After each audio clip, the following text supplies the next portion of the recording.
Hello, I'm Seth Meyers, and I cannot thank you enough for having me tonight. Let me just say up top that this evening I'm going to be making a lot of jokes about many of the people in this room, but don't worry.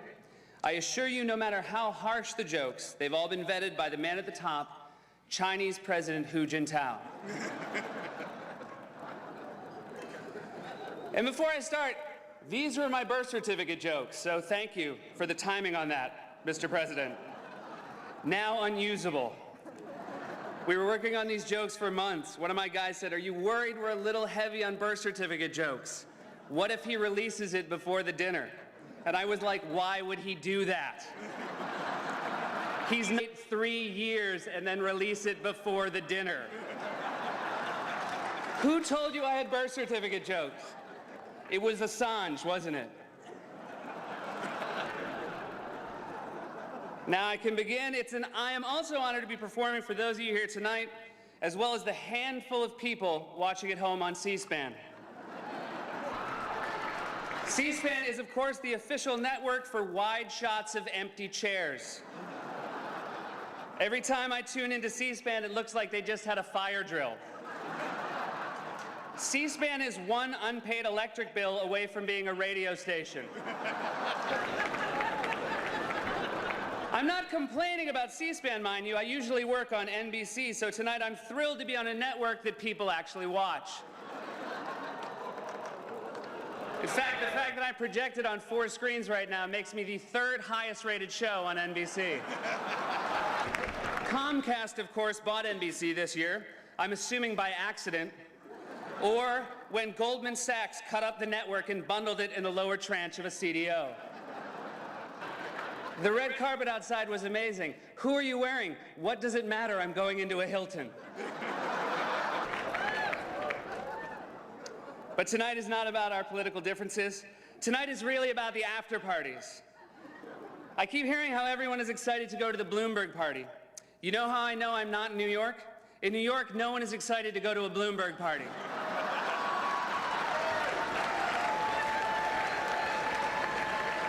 In New York, a Bloomberg party is 5 people smoking outside a bar complaining about Bloomberg.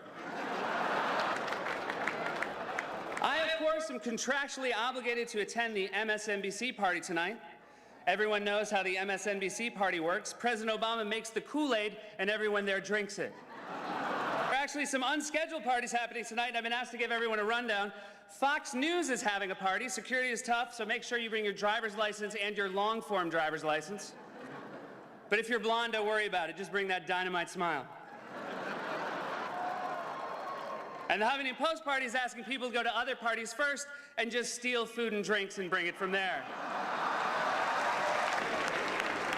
Don't get me wrong, I love Ariana Huffington, especially her voice. She sounds like a woman who would be sitting up in bed with a sheet wrapped around her as James Bond is walking out the door. Will I see you again, James? NPR is having a party, but I'm sure it will be pretty sedate. How wild can a party get when it's held in accordance with Sharia law? It's what I was told. This has been a year of sweeping changes happening TV news. Katie Couric announced she is leaving CBS. Katie, who is known best for asking those tough questions like, name a newspaper. Years of hard-hitting questions, and she's going to be remembered for the one that could have doubled as a category on The Family Feud. Follow-up question, name something you keep in your attic. Katie is just one of the many departures we've seen this year. NPR fired Juan Williams after he said Muslims make him nervous. So Juan is black and afraid of Muslims, making him the least likely man to get a cab in New York City. CNN replaced Larry King with Piers Morgan this year. It's just like that old expression, out with the old, in with the who? Rick Sanchez, you are gone, but you are forgotten.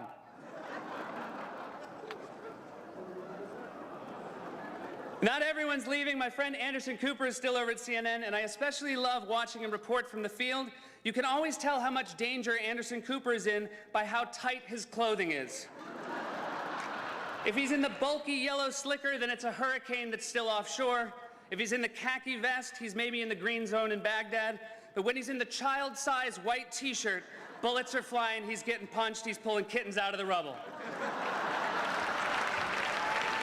So what I'm saying is, if you ever see Anderson Cooper with his shirt off, turn off your television and run. MSNBC has a new slogan this year, lean forward, as if the problem has been that we couldn't hear them. Lean forward, have you seen Hardball? Chris Matthews yells like an auctioneer in a wind tunnel. I've never watched Hardball and thought, I need to get a little closer to this. News outlets are adapting to an online world. Even Bloomberg News is on Twitter, with an impressive 220,000 followers. So only 20,000 less than a cobra that escaped from the Bronx Zoo. John Hamm is here? Yeah. John Hamm looks the way every Republican thinks they look. Zach Galifianakis is also here. Zach Galifianakis looks the way Republicans think every Democrat looks. Since we're talking about celebrities and reality stars, we might as well talk about the 2012 Republican candidates. Just look at the options the Republicans are kicking around. Palin, Huckabee, Gingrich, Trump. That doesn't sound like a field of candidate. That sounds like season 13 of Dancing with the Stars. And not the stars, the dancers. Let's start with Mitt Romney. Mitt Romney wrote a book titled No Apologies. No apologies? When you have to proclaim no apologies, isn't that a tacit admission you've made a lot of mistakes? If I come home from a trip to Vegas and the first thing I say to my girlfriend is no apologies, we're gonna have a follow-up conversation.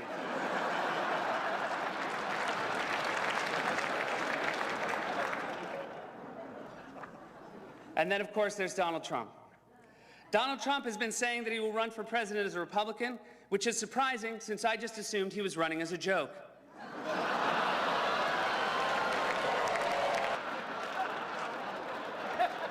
Donald Trump owns the Miss USA pageant, which is great for Republicans because it will streamline their search for a vice president.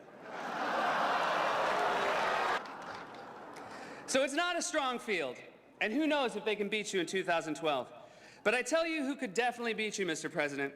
2008 Barack Obama. You would have loved him.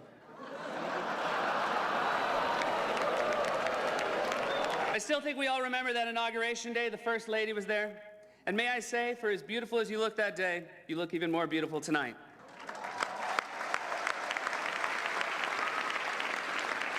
Now you, on the other hand, Mr. President, have aged a little. What happened to you? When you were sworn in, you looked like the guy from the Old Spice commercials. Now you look like Louis Gossett Sr.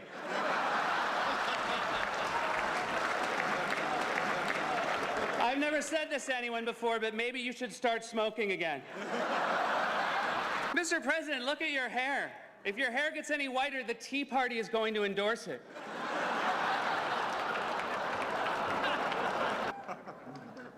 Probably shouldn't trust those guys. But Mr. President, I truly still have confidence in you. For one, you still have the First Lady. And of course, you still have Joe Biden. What can I say about Joe Biden that hasn't already been said incorrectly by Joe Biden? The President and Joe Biden were not invited to the royal wedding. And when Biden found out, he immediately said to the President, you, me, wedding crashers too. I'll book us 2 Amtrak tickets to London.